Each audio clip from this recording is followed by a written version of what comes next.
Everyone, my name is Matt and welcome back to another bullet journal productivity video. In today's video, we're going to be going through my bullet journal for March 2018. Plan the month with me. You can see how I'm laying everything out. A couple of changes that I've made to the bullet journal in terms of like layouts and the habit tracker. And one of the main things that I'm doing is the time tracking grid that you saw in the last video. You can check it out over here.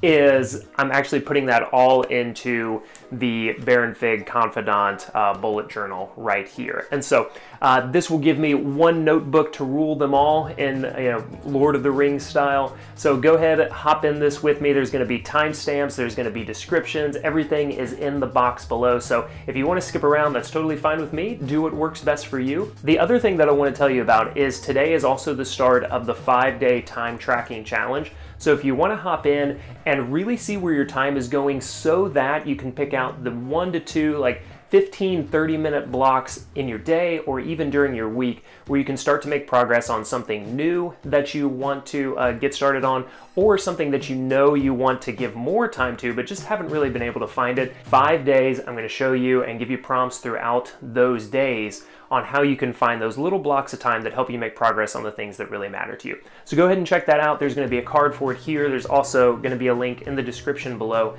So check that out and let's go ahead and get started with planning March 2018 in the bullet journal.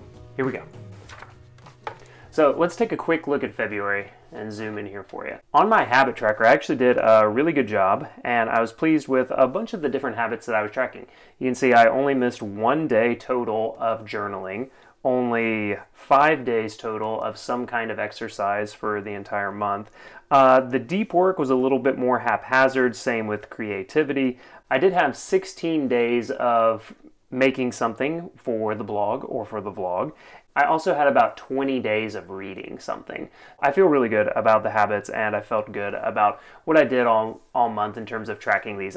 Some of them that I know I can chain together a little bit better. I don't know if I'll get into like creating something every single day just because it doesn't always work with work, but I guess I could do something small, something in a 15-minute block, if you will. And then I can certainly take time to read every day. Read 10 to 15 minutes. This page over here, I'm just going to keep this one covered up. You remember this is the food spending. I'm going to keep this one covered up. I did not hit the goal, which I was sad about. And to be totally honest, I don't feel 100% comfortable showing my spending. But I missed the goal, which kind of sucked. So thumbs down, thumbs down, thumbs down to that.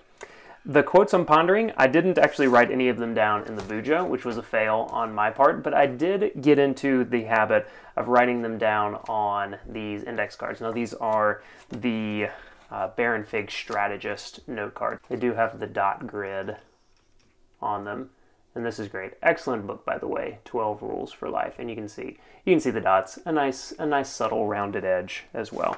February is kind of a different month for me.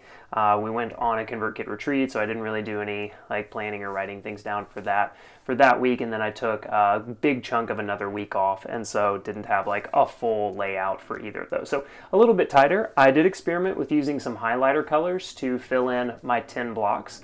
I really like that. I also experimented, remember, with adding the deep work graph for each week.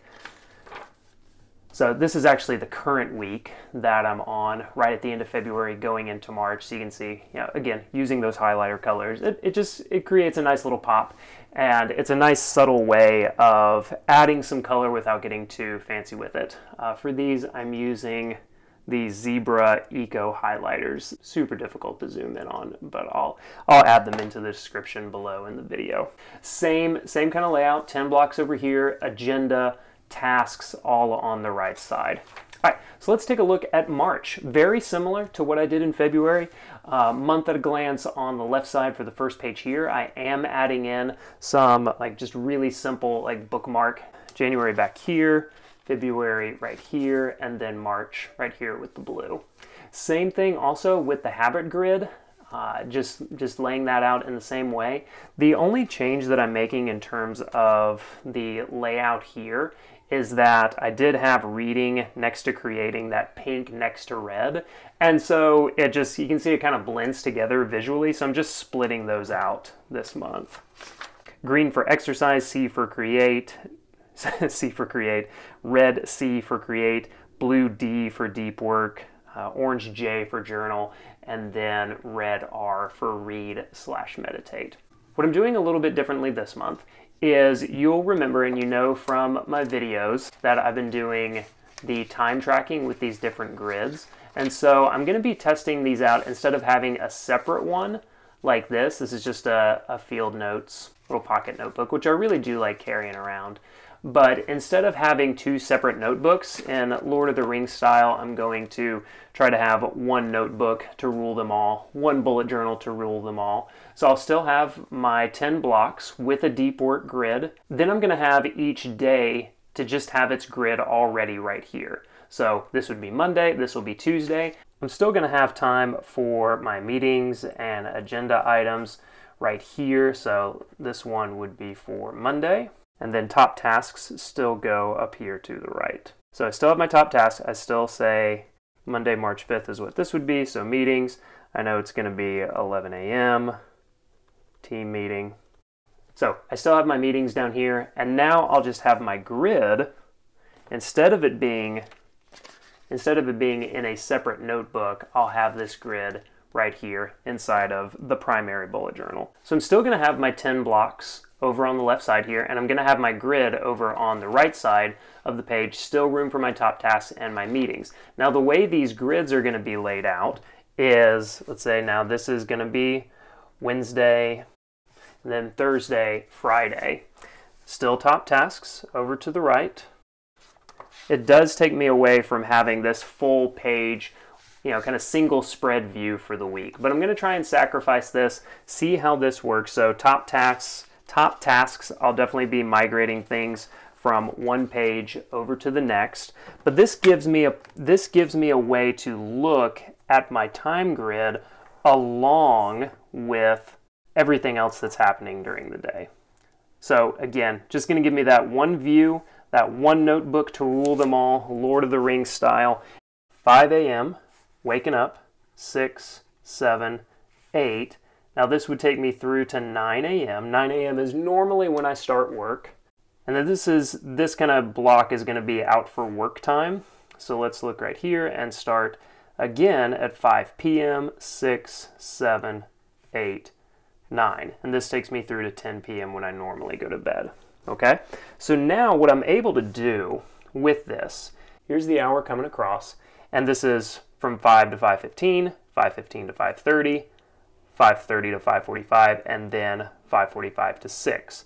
So I might make, kind of scrunching things here, goes up to 30, goes up to 45, and then goes up to 0 at the top of the hour.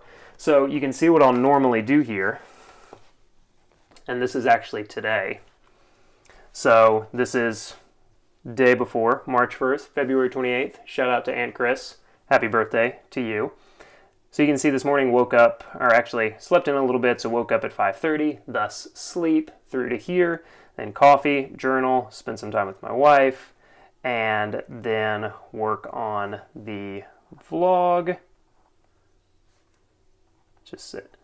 Had breakfast here, work on the vlog here, and then son woke up and played with him / fed him like the dad of the year that I am through until 9 o'clock where I started to work. And so this is the zone that I'm in right now, 9 a.m. to 5 p.m.